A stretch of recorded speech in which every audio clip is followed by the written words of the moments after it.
익산 일빛교회 장권능 목사입니다. 익산 일빛교회 장권능 목사님 주일 낮 제배말씀 사도행전 11장 19절에서 26절 최고의 사람은 전도하는 것. 어떤 목사님이 일명 큰 교회, 유명한 교회, 잘 나가는 교회 가서 부흥회를 하시면서 물어봤대요. 여러분이 다시 태어난다면 그럴 일은 없겠지만 지금 사는 배우자하고 다시 살고 싶다, 이렇게 손들어 보라고 했더니 10%도 손을 안 들더래요. 그러면 다시 태어난 것은 그렇고 이번 생에 한 번 사는 것만으로도 만족하다. 이번 한 번 사는 것으로도 만족하지 다시 살고 싶진 않다. 혹시 손들 사람 이렇게 했더니 거의 대부분이 70%가 그렇게 손을 들더래요. 대부분은 말은 않지만 지금 살고 있는 것도 천천히 한이 되는데 다시 태어나면 살 일은, 절대 그런 일은 상상하기도 싫습니다. 이런 표현을 말은 안 하는데 손은 안 드는데 그런 표정들이더래요. 근데 이 목사님이 우연한 교회에, 농아 교회, 이렇게 눈이 안 보이는 시각장애인 교회에 가서 똑같이 물어봤대요. 여러분 다시 태어나면 지금 배우자하고 다시 살 의향이 있습니까? 그랬더니 놀라웠게 90%가 다 손을 들더래요. 이 목사님이 충격을 받은 거예요. 멀쩡하게 보이면서 불편함이 사는 사람들은 지금 살고 있는 사람과 사랑으로 살지 못하는 증거인데, 눈이 보이지도 않는데 안 보이니까 그런가? 그렇게 불편함에도 불구하고 지금 사는 사람하고 사랑하면서 다시 태어나도 불편함을 감수하고 사랑으로 살겠다라고. 사랑은 환경이 아니라, 불편한 게 아니라, 장애가 아니라, 사랑은 뭐예요?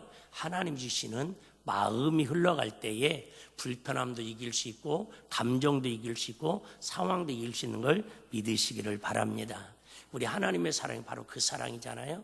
하나님의 사랑은 우리에 대해서 환경도 아니고 감정도 아니고 상황도 아니고 그냥 100% 뭐예요?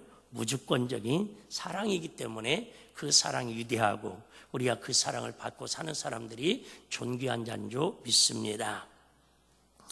오늘 본문은 참 특이한 상황이 많이 나옵니다. 자, 예루살렘 교회가 하나님의 은혜로 마가다락방의 성령의 충만함으로 인해서 급속도로 교회가 성장하고 부흥합니다. 심지어 하루에 2,000명, 3,000명씩 회개해서 교회가 아주 숫자적으로도 부흥되지만은 재정적으로도 은혜 받은 사람들이 다 집 팔고 돈 팔아가지고 사도들 앞에 발 앞에 갖다 놓으니까는 지구촌에 이런 전무후무한 교회의 역사는 없습니다. 그런데 얼마 가지 못해서 그 예루살렘 교회에 큰 핍박이 일어납니다. 그리고 이제 안도집사들을 세워갖고 교회가 안정적으로 구제하는 일, 선교하는 일을 이게 좀 체계적으로 하려고 그랬더니 갑자기 사도 바울을 중심으로 해서 핍박이 일어나가지고 스데반 집사님을 돌로 쳐 죽이는 순교의 현장이 이루어집니다. 교회가 막 기쁘고 즐겁고 행복한 그날은 얼마 되지 않냐고 금세 부흥하자마자 뭐예요? 세상 말로 폭망한 거예요. 그래서 사도들만 대부분 예루살렘에 남고 모든 대부분의 성도들은요, 특별히 안수받았던 집사님들부터 시작해가지고 다 사마리아로 빌립보로 해서 세계적으로 디아스포라라고 해서 직경을 하면 흩어집니다. 뭐 하기 위해서? 핍박을 피하기 위해서, 살기 위해서. 그러다가 하나님의 특별한 은혜로 사도행전 10장에 고넬료라는 그 백부장이 나옵니다. 다 아시죠? 그래서 노마에서 이렇게 파송받은 백부장인데 노마 군인이에요. 근데 이렇게 가이사랴 빌립보 지역에 와가지고 통치를 하는데 하나님께서 베드로에게 갑자기 환상을 보여주셔가지고는 또 같은 시간에 고넬료에게도 하나님의 음성이 들려져가지고 천사가 나타나서 그 집에 초청을 해가지고 가정 부흥회를 지초로 합니다. 그러니까 나는 부정한 것을 먹지도 않고 나는 이방인들하고 상대하고 싶지 않습니다. 그러니까 고넬료는 이방인이잖아요. 로마 식민지니까 얼마나 왼수 같은 사람이에요. 그럼에도 불구하고 하나님께서 명령하니까 어떻게 해야 돼요? 순종을 해야 합니다. 그래서 그 집에 가가지고 복음을 전했더니 그 집에 온 사람들이 다 가족들이 세례를 받고 성령 체험까지 하게 됩니다. 이게 사도행전 10장의 중요한 사건입니다. 그래서 최초로 이방인들 가정에서 이방인들이 구원받아갖고 가정교회가 세워진 게 고넬료 가정의 교회입니다. 고넬료 가정입니다. 그리고 나서 바로 오늘 이어지는 말씀이 11장인데 이제는 이 사람들이 막 퍼져 있어요. 퍼졌는데 오늘은 나온 데 보시면 수리아 안디옥 교회라 조금 어려워도 뭐 새신자들은 조금 어려울 수도 있지만은 우리 기존 성도들은 너무 이렇게 쉽게 생각할 수도 있을 거예요. 수리아 안디옥 교회라는 곳에 오늘 본문에 나온 때에 그때가 이제 이 사도행전 10장 말씀을 이어지는 때예요. 이어지는 때인데 다시 얘기합니다. 예루살렘 교회에서 수리아 안디옥 교회까지는 거리로 한 480km가 떨어져 있습니다. 480km면 어디 정도 되냐면 여기에서 가면 북한 신주까지 가야 하고요. 부산에서 가면 평양 좀 넘어가야 합니다. 다시 말하면 지금까지는 고넬료 가정은 이방인 교회의 첫 복음의 역사가 이루어졌지만 거기는 어느 나라에 소속나라예요? 쉽게 말하면 이스라엘 나라 땅에 세워진 이스라엘 속의 이방인 교회였습니다. 이방인 구원 역사예요. 그런데 이제는 최초로 인류 최초로 말 그대로 예루살렘과 온 유대와 이제 사마리아를 넘어서 땅끝까지 이방인 나라의 최초로 수리아 안디옥 교회에 지금 교회가 세워지는 이방인 교회가 세워지는 그 역사가 바로 오늘 11장의 출발점이에요. 그래서 이 11장 안디옥 교회는 여러 가지 중요한 의미를 담고 있습니다. 여러 가지 중요한 의미를 담는데 첫 번째는요.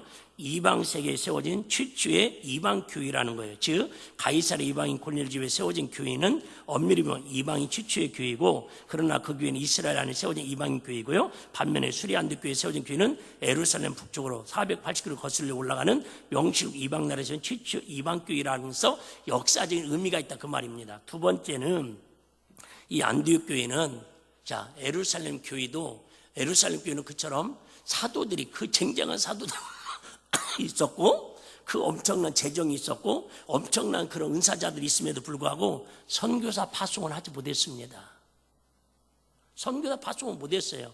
물론 하려고 했는데 뭐 지금 핍박이 와가지고 그냥 자발적으로 핍박을 피해서 흩어진 것이지. 근데 우리가 아는 거예요. 안디옥 교회는요 세계 최초로 이방인 교회에서 이방인을 향해서 선교사로 파송한 교회가 바로 이 안디옥 교회라서 역사적인 중요한 의미를 갖고 있습니다.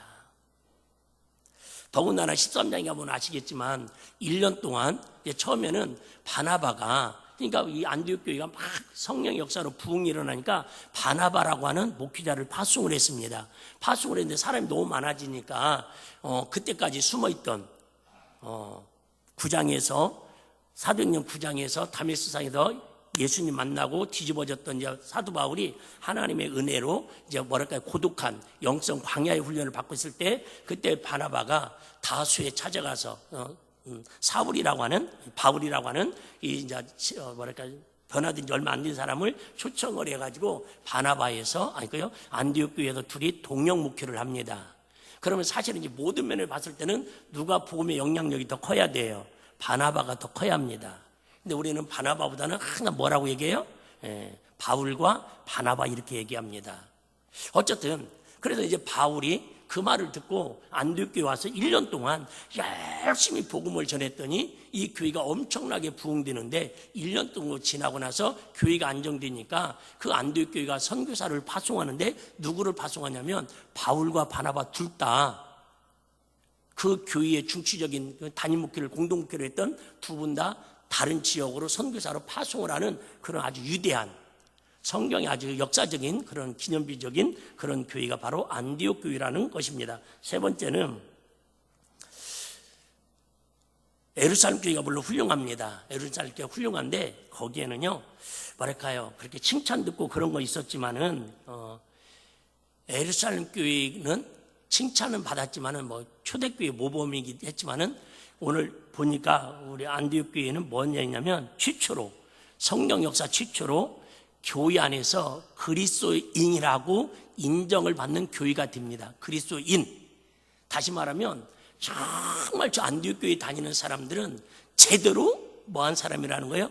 예수 믿는 사람이라는 거예요. 그래서 이 안디옥교회처럼 세 가지의 특징이 있습니다. 세 가지 특징이 있어요. 자, 오늘 그러기 위해서는 이 사람들이 그냥 된 게 아니라 결국은 뭐예요? 핵심은 하나님의 사랑을 받았으면 그 사랑을 받아가지고 최고의 사랑을 표현하는 건 뭐냐면 용기가 필요한데, 그 용기는 영혼을 사랑하고 그 영혼을 사랑해서 전도하기 위해서 심지어 자기의 어떤 시간, 물질, 목숨까지도 내던지는 그런 용기를 갖고 실천하는 사람이 하나님의 최고의 사랑받은 사람의 표현이라는 걸 오늘 말씀을 지금 드리는 거예요. 다시 얘기할게요.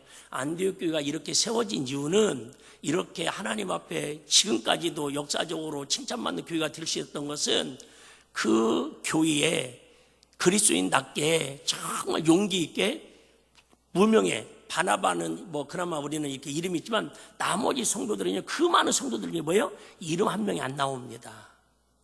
그런데 그 무명의 성도들이 뭐예요? 하나님의 복음의 용기를 가지고 사랑을 전했더니 이처럼 세계 인류의 가장 훌륭한 교회로 성경은 기록되고 우리에게 교훈을 주고 있더라, 그 말입니다. 자, 사랑은 마음에만 있지는 않습니다. 사랑은 마음에만 있으면 그걸 갖다 뭐라고 하냐면 짝사랑이라고 그럽니다. 누가 그러더라고요. 짝사랑은 제일로 편하고 제일 쉬우면서도 제일로 마음 아픈 게 짝사랑이라고. 네?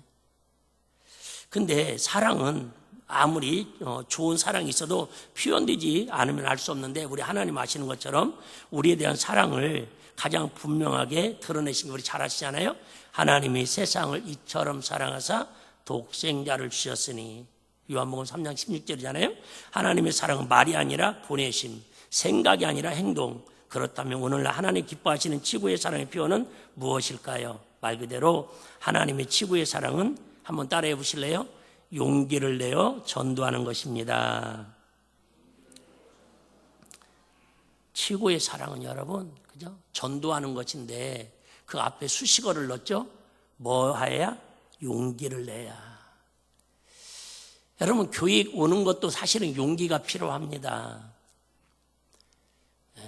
세상에서 여러분, 용기를 내지 않고 할 수 있는 일은 별로 없습니다. 왜? 용기가 있어야 결심도 하고, 용기가 있어야 추진도 하고, 용기가 있어야 도전도 하고, 용기가 있어야 뭔가 열심도 합니다. 모든 우리 삶의 동력은 어디에서 시작돼요? 용기에서부터 시작되는 거예요. 용기가 있어야 합니다. 근데 용기가 뭘까?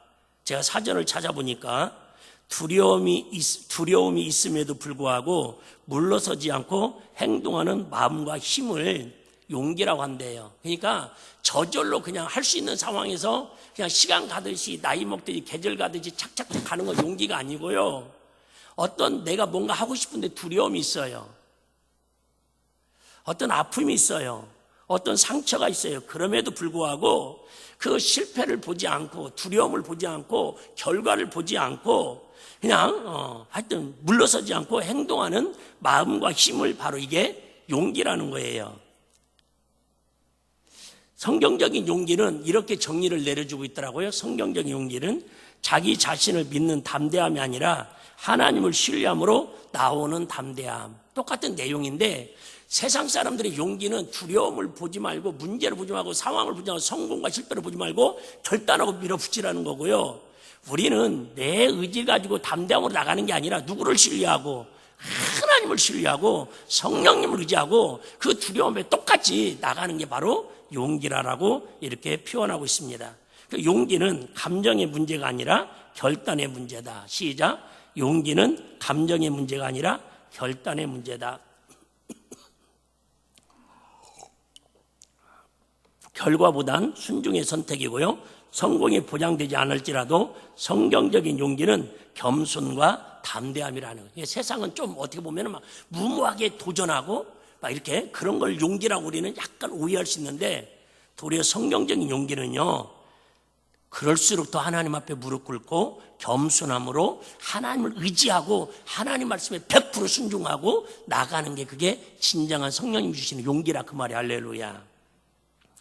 두려움을 알고서도 하나님의 사랑에 순종하는 것이 바로 용기다. 용기는 두려움이 사라지는 상태가 아니라 두려움과 두려움보다 하나님을 더 신뢰하는 것을 선택하는 게 용기라는 거예요.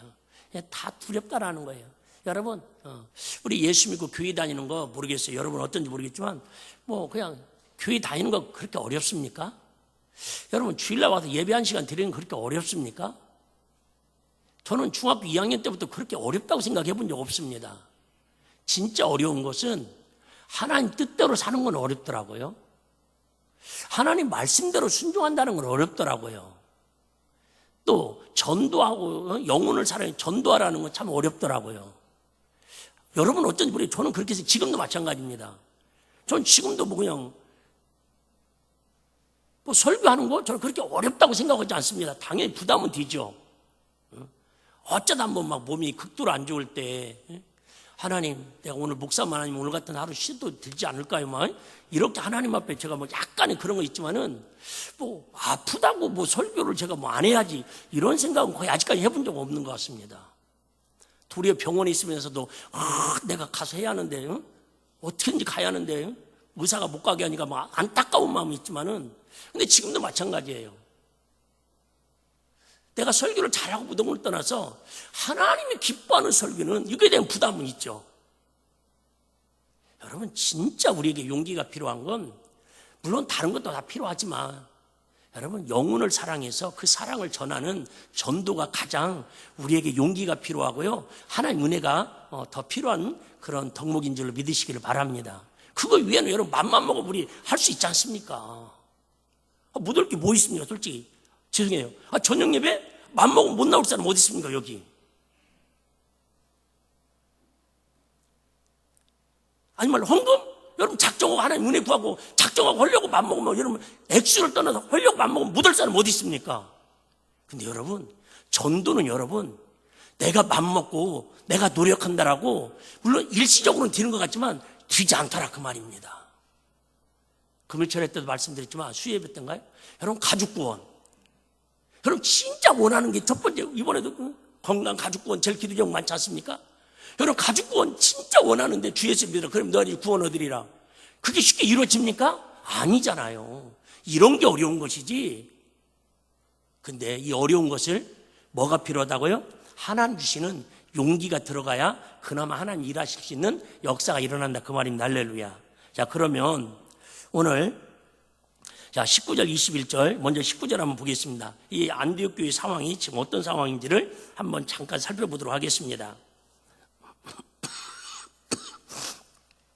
때에 스데반의 일로 일어난 환란을 인하여 여러분 우리 사도행전 6장에서 그렇게 예루살렘 교회가 성령 충만하고 맨날 가정에 모여서 떡을 떼고 교제하고 얼마나 진짜 시구 역사 그 추추의 치고 아름다운 교회 초대교회 모습 아닙니까?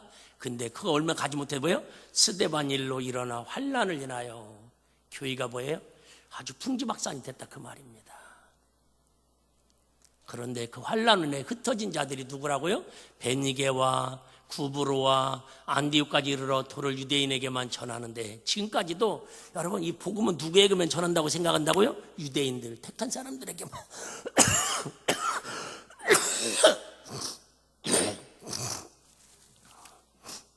이들은 선교 여행을 떠난 사람들이 아닙니다. 도망자들이었습니다. 상처 입은 사람들이었습니다. 믿음 때문에 직장을 잃고 가족과 헤어지고 고향을 떠난 사람입니다. 그런데 놀라운 사실은 무엇입니까?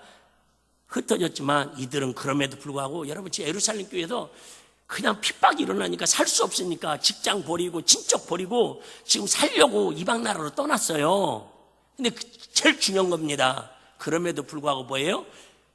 경제는 어려워지고 환경은 극한 상황이지만 뭐는 지금 열려 있어요?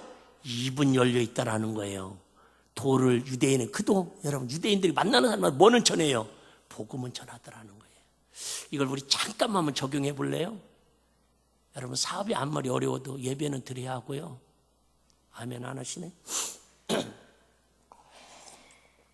사업이 아무리 어려워도 예배는 드려야 하고요. 부부싸움을 극렬하게 대판 밤새도록 싸웠더라도 여러분 예배는 드려야 하고요. 내 마음이 아무리 힘들고 어려워도 여러분 예수님이 원하는 복음은 전해야 하는 줄 믿으시기를 바랍니다.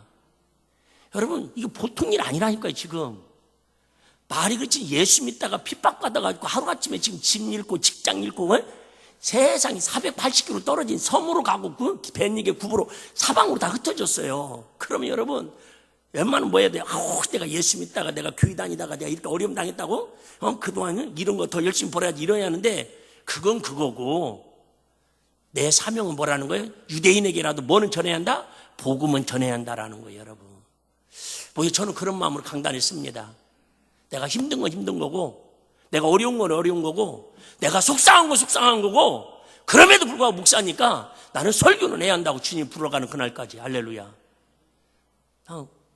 우리 성도들이 나는 최소한 담임 목사님의 그런 중심은 좀 알았으면 좋겠습니다. 내가 힘들어도 자기 자리는 지키고 내가 은혜가 안 돼도 자기 할 일은 하고 그게 교인답게 그게 성도답게 그게 믿음의 사람답게 사는 거 아닙니까? 할렐루야. 안 있는 사람 어디 있습니까? 속 안 상한 사람 어디 있습니까? 부모도 마찬가지 아닙니까? 자녀들도 마찬가지 아니고. 나 이 말씀에 오늘 새벽에 묵상하면서 그래. 아니 지금 이 사람들이 잘못한 거 아니라니까요. 여러분 누구 잘못입니까? 죄송해요. 사도들이 잘못했습니까? 예루살렘 교회에 모든 약점이 있습니까? 베드로가 잘못했습니까? 요한이 잘못했습니까? 스데반 집사님 잘못했습니까? 아니에요. 그냥 마귀의 역사 위에서 교회가 지금 핍박을 당했던 거라니까요. 그냥 애매하게 그 중만한 스데반 집사님 돌을 맞아 죽었어요.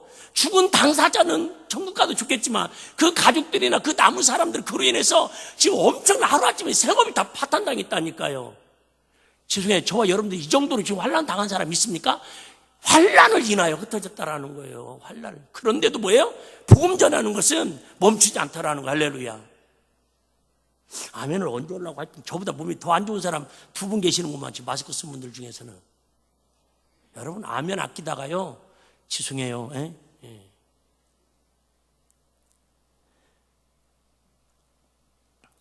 처음에는요, 저는 유대인에게만 말씀을 전했다고 합니다. 20절 보겠습니다. 20절. 그 중에, 잘 들어봐봐요. 그 중에 구브로와 그나마 우리가 하나 아는 이름 나왔어요. 누구요? 구레네 및 사람인 안디옥에. 여기 구레네가 누군지 아시죠? 예수님의 십자가를 대신 지었던 구레네 시몬. 그 사람이에요. 그 사람이에요. 처음에는 뭐 했는데요? 억지로 십자가 졌는데, 이제는요, 이방 교회가 세워지는 중심에 하나님의 인물이 되고 있다는 거. 할렐루야. 오늘의 변방의 교회가 10년 후에 중심교회가 될 수 있고요. 오늘의 무명의 사람이 5년 10년 후에 여러분 하나님 나라를 주도하는 인물이 될 수 있다 그 말입니다. 할렐루야. 지금 힘들다고 지금 어렵다고 지금 없다고 영혼이 없는 거 아니다 그 말입니다. 이 구레네 시몬이 그때 십자가에 억지로 졌을 때만 해도 이런 중대한 인물이 될 줄 누가 알았겠어요. 이 얘기하려면 길어요. 근데 어쨌든 오늘 그 시간이 아니니까 이 인물만 봐봐요. 구레네 몇 사람이 안독에 이르러 헬라인에게도 말하여 주 예수를 전파하니. 처음에는 뭐예요? 유대인들 자기 동족에게만 복음. 왜? 말이 통하니까 일단 문화가 같으니까 그래도 마음이 그죠? 언어가 같으니까 감정이 통하잖아요. 근데 이제 헬라인들에게도 이방인들에게도 세상에 담대함으로 얻어 뭐예요? 복음을 전하더라. 우리로 말하면 뭐예요? 일본 사람 만나도 복음 전하는 거예요. 여러분 쉽습니까? 일본 언어도 모르는데 어떻게 했는 건 아직 모르겠지만 장벽을 넘었습니다. 민족의 벽, 문화의 벽, 두려움의 벽. 왜입니까? 하나님의 사랑이 그들 안에 있었기 때문에. 지금 집도 없어요. 직장도 없어요. 480km를 떠나왔는데 뭔 생활 근거지가 있어요. 그럼 당연히 먹고 살 일이 1순위 아니에요? 근데 청교도 미국 사람들처럼 그잖아요. 먼저 귀해진 것처럼. 그럼에도 불구하고 이방인들에게 뭐예요? 그 사랑을 어떻게든지 전하는 거예요. 내가 힘들면 힘들어도 내 속에 있는 주님의 사랑은 뭐예요? 전하지 않고 견딜 수 없는 게 뭐냐면 사명이라고 하는 거예요. 할렐루야. 우리는 여러분 사랑을 넘어서서 사명으로 살아가는 은혜가 있기를 주의 이름으로 축복합니다. 사랑은 안전지대에 머물지 않습니다. 사랑은 위험을 감수하게 합니다. 여러분 그죠? 진짜 사랑만큼 좋고 사랑만큼 위험한 거 없잖아요. 그런데 그 사랑이 잘못되면 문제가 생기죠. 21절 보겠습니다. 오늘 중요한 말씀입니다. 어떻게 이런 역사가 일어날 수 있었느냐? 주의 손이 그들과 함께 하심에 두단 사람 믿고 죽기에 돌아오더라. 그래요 여러분. 전도의 주체는 내가 아니고 사람이 아니고 누구예요? 하나님의 손이라는 거예요. 하나님은 용기 내는 사람을 통해서 일하시는 것을 우리에게 보여줍니다. 우리 잘 아는 것처럼 모세가 출애굽기 4장 20절 한번 보겠습니다. 출애굽기 4장 20절에 보시면요.